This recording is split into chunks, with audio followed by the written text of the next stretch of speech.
All right, so if I said best sneaker brand, what would you say? It's gotta be Skechers. If I said superior ice cream topping, what would you pick? If I said Netflix show to binge, I'm running out of shows, I need some help. If I said Taco Bell item, like you could only pick one, which one would you pick? And I say all that, I bring all those topics up to show that with any topic, no matter how important or unimportant, different people are gonna have a bunch of different ideas about it. And the same is true about sex. Whoa, time out. That was kind of out of nowhere, right? But for the past couple weeks, we've been talking about sex and how there's actually probably more to the story than we originally thought. I mean, you hear and see a ton of different things about sex from people like friends, celebrities, parents, pastors, and you also hear about sex in a bunch of different places like movies, TV shows, health class, church, anime, pornography, TikTok, Snapchat. Come on, I know. And obviously, with that many different opinions and that many different voices, it can be hard to figure out what's good, what's not, and what you should do. Here's the thing though, when it comes to conversations about sex, one of the problems is that all of those opinions, they all come with expectations. This is what I mean. First, there's the expectation to do more, say more, and be more. And that can complicate the idea of sex. I mean, think about it. There's pressure to feel more casual about hookups. There's pressure to send pictures or texts. There's pressure to send those same pictures to other friends. There's pressure to experiment, pressure to do whatever your partner wants, pressure to be a part of and keep up with conversations about sex. There's pressure to just have more sex. And there's pressure to literally know everything there ever is to know about sex, whether or not you're sexually active. And on top of that, there are other voices that are talking about boundaries and respecting other people's bodies, and all of those things are super important.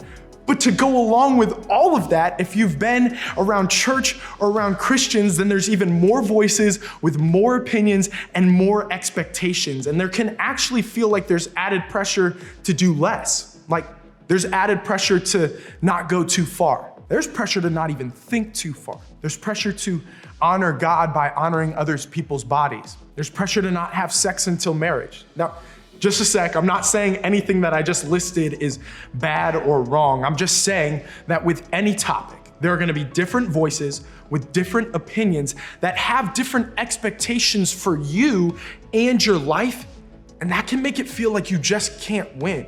Because guys, regardless of what you choose, whether you choose to do more or less sexually, somebody is gonna think what you chose is weird. Somebody is gonna think that it's wrong. There may even be people who think that somebody else is convincing you to do something bad sexually, and it just makes me think, how on earth do you make decisions for your life and your life story when it seems like everybody else has a different opinion of what you should do? Well, that's a good question. And it's one that people have been asking for a very, very long time. But before we get into it, let me give you a quick history lesson. So the Bible is a collection of documents that are split into two parts. So we've got the Old Testament and we've got the New Testament. And these documents, some record history, others are poetry, some are specific letters written to different people. And the documents listed in the New Testament record what happened after Jesus came and walked on this earth. And the first 4 documents in the New Testament record what Jesus' life was like while he was here on earth by people who knew him or who interviewed those who knew him. And we call these first 4 documents the Gospels. Now, one of the authors of the Gospels was named John, and he was one of Jesus's 12 disciples, which is so cool because that means that John actually got to do life together with Jesus for years. Like, these guys hung out together for a long time, and it's one of the reasons why people believe what's in the Gospels is true. Because John wasn't just some fan fiction author. No, John was an eyewitness writing what he saw. And in chapter 10, John records something that Jesus said that's so amazing, I think it might have the potential to change how you and I see every decision that we make. So John writes that Jesus is talking to a group of Pharisees, which were not his biggest fans. Basically, they were some haters. And as Jesus speaks, he uses illustrations of everyday things like sheep and farming to describe why he's there and what he's about. Now, I understand that sheep and farming aren't necessarily everyday things for you and me, but in ancient times, it was very common for people to pass sheep or shepherds on a daily basis. So, Jesus is telling these stories and he's using illustrations about sheep and robbers and gates, and it's all kind of confusing and hard to understand until Jesus spells it out for them.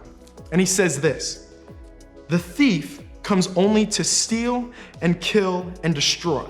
I have come that they may have life and have it to the full." Now, if that was a little confusing, don't worry, I get it. You aren't the only one. And actually, John writes earlier in the chapter that the religious leaders listening to Jesus at that time, they were confused too. But did you hear that last word that Jesus used? He said full. Now, in its original language, full is used to describe something that's superior. It's better than expected. It's beyond. It's over the top. So pretty much what they're saying is John said that Jesus wants us to have life, but not just any life. He wants us to have more life, better life. I mean, it's what Jesus wants for us in everything. I mean, in life, in relationships, and even with sex.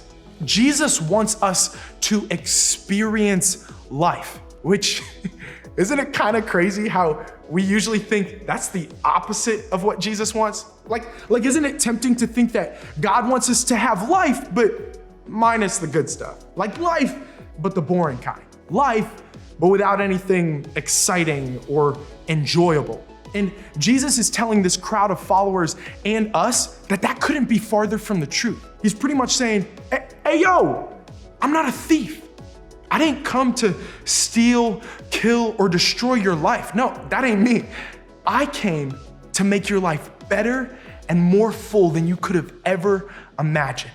And this word that Jesus uses, thief, can also be used to describe as a trickster. So think about a con artist, someone who says that they have your best interest in mind, but there's actually a different motive behind it. Basically, what Jesus is saying is that there are people who are gonna say that they are for you, but they aren't. And you guys are in high school. I know you get that. I don't have to spell it out for you. But when it comes to Jesus, he is for you. He wants you to experience the full and amazing life that he actually wants for you. And honestly, that's why I think when it comes to the decisions we make with our relationships or even the decisions we make in our personal life, there is no better decision than you can make than to listen to Jesus and follow him. Because guys, everybody is gonna have an idea, an opinion, or an expectation of what you should do or what you could do. But Jesus, that guy knows you. And he doesn't just care about one moment or one decision or even one relationship. He cares about making your whole life better than you could have ever imagined. And out of all the voices that you hear, his is the one that will lead you towards that life because Jesus wants more for your story. Here's the thing though, that doesn't just happen. Like we can't just be like, oh, come out. That's an option? Oh, shoot. Okay, Jesus, I'm gonna need you to drop that life off for me around, we'll say 25. Yeah, when I'm 25, drop it off on the front porch. I'll get to it then. Appreciate it, bro. He doesn't just want more for your story later in life. He wants more for your story right now. And that means that right now, we need to follow him. We need to listen to him. And guys, we gotta trust Jesus right now, no matter what everyone else says. So even though we may start to feel pressure from culture or friends about feeling a certain way about sex or thinking a certain way or behaving a certain way when it comes to sex, we don't have to wonder who has our best interest in mind or who's actually always gonna be for us. Jesus is inviting us to experience life, and that includes sex. Why? Because he wants more for your story. So, how do we get there? When there are so many voices coming from every direction and it feels like everybody has a different opinion on what you should do, you can listen and believe Jesus. When you aren't sure who to trust, you can trust Jesus because he has your best interests at heart and he wants more for your story. And to start living that full life that Jesus wants for us, it requires us to start paying attention to what we're hearing and believing, including messages about sex. Because we're gonna hear different messages from different people from all over, but that doesn't mean that those people are for you. So pay attention to what you're hearing. Pay attention to what you think, feel, and say when it comes to sex. Pay attention to what you say around different people and why. Be aware of who may be pressuring you and why you feel pressured. Be aware of other people that you may be pressuring and what makes you want to pressure them. And guys, y'all, pay attention to what Jesus is saying to you. A few verses after Jesus talks about this full life that he wants for us, he refers to himself as the good shepherd. And then he says this, "My sheep listen to my voice. I know them and they follow me." Now, remember, sheep and shepherds were common back in those times. They're not really common for us now, but you get the point. It's a metaphor. Basically, what he's saying is that the people who belong to Jesus, they listen to his voice. They follow him because he knows them better than anyone else, and he can be trusted. They don't follow him because they're afraid of him. Let me say that again.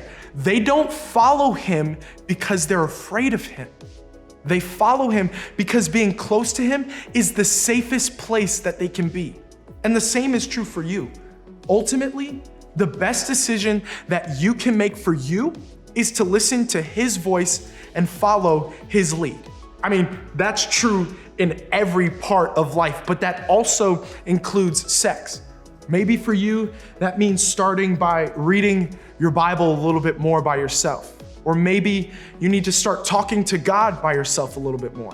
Maybe when all voices are coming from all different directions of what you should do, you should listen to Jesus's voice because he wants more for your story. He wants more than some internet site, more than the people you date, more than your friends, and maybe even more than you do.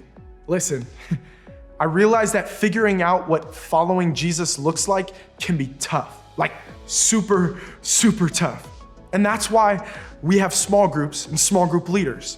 We want you to know that there's a place you can go to talk about what's going on in your life and your situations. We want you to know that when you aren't sure what following Jesus looks like in this area or in any other, you have a group of people that you can go to who will help you figure it out.